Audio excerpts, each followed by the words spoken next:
A snake decided to eat a porcupine. Doesn't sound like a bright idea, and yet this happened.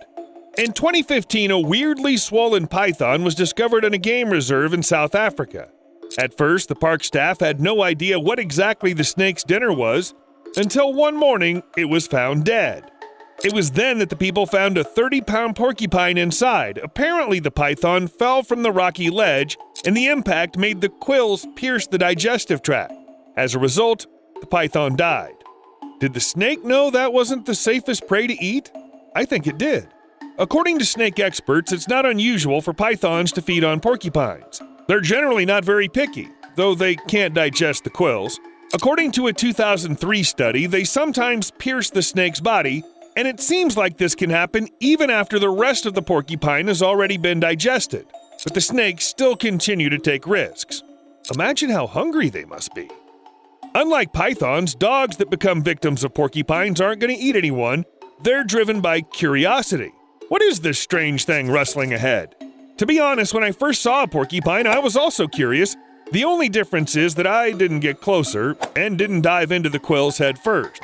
But dogs do that because they explore the world with their nose. As a result, dogs hurt their faces, sometimes even from the inside.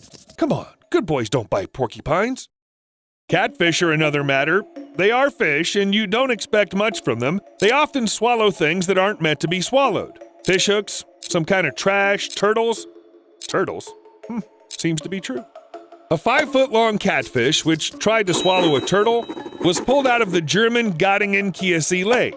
Well, you know, these guys are omnivores, and the catfish probably just couldn't resist the temptation, but overestimated its strength. The fish suffocated.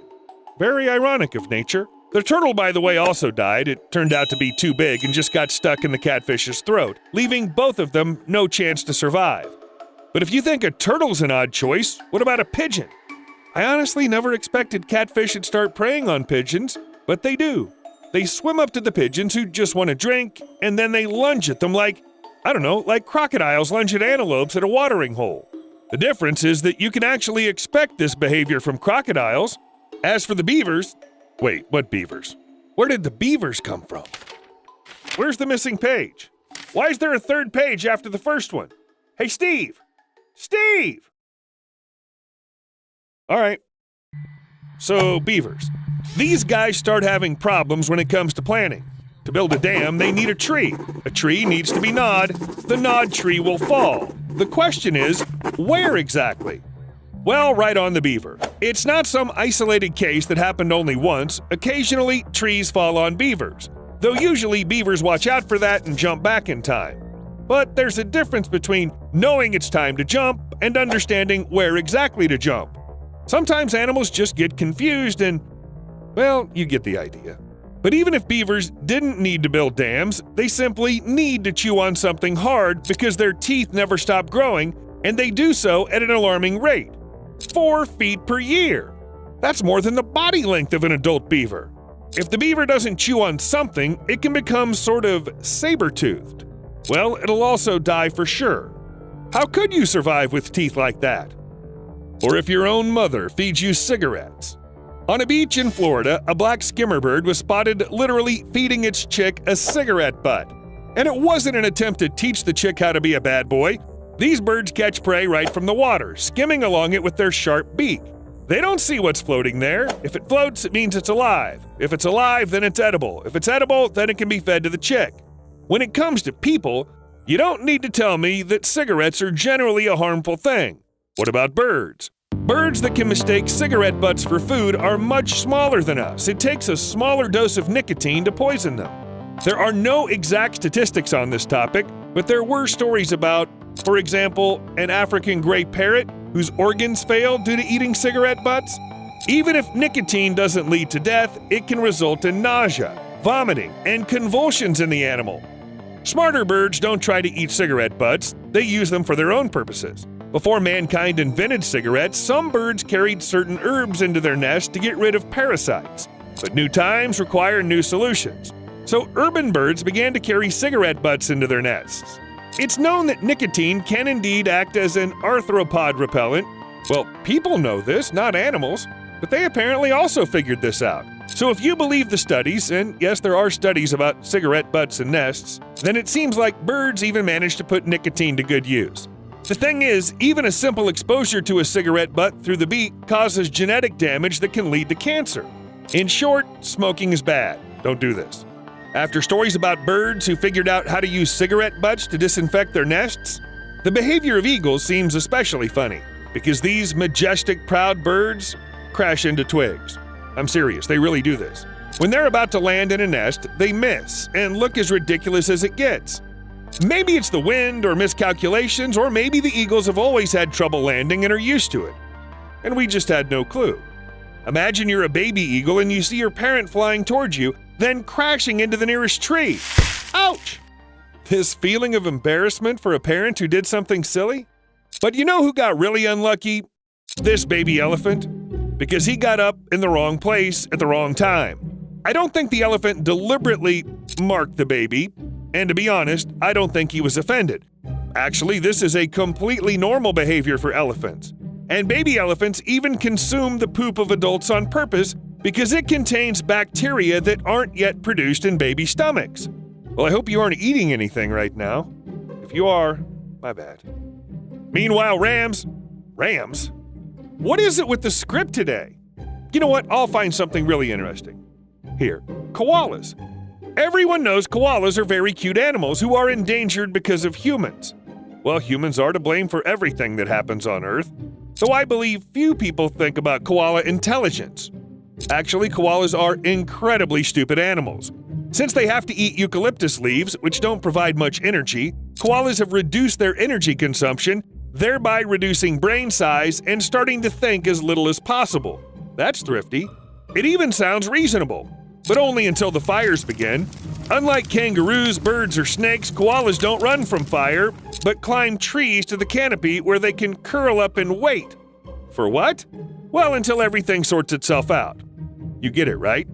Everything around it is burning, and the koala just sits on a tree like, well, this is fine. Does it ring any bells? This is fine. Do you need any more proof that koalas are, shall we say, not the smartest creatures? Look, this guy has no idea that the tree painted on the wall isn't real. He isn't bothered by the fact he couldn't grab the leaves the first time, or the second, or the third. Actually, koalas are so stupid they can't even figure out that the eucalyptus leaves they're trying to eat might not be on a tree. Such a complicated concept doesn't fit in their plain little brains. If you get a bunch of eucalyptus leaves and put them on a plate in front of a koala, the animal won't know what to do with them, which is why in all rehab centers, koalas are fed only from branches. And you know, knowing all this, it's weird that koalas managed to survive up to the 21st century. Whew. Well, looks like I did a good job finding interesting facts on my own, let alone in a couple of minutes. Ain't that right, Steve? All right, what's with these rams of yours?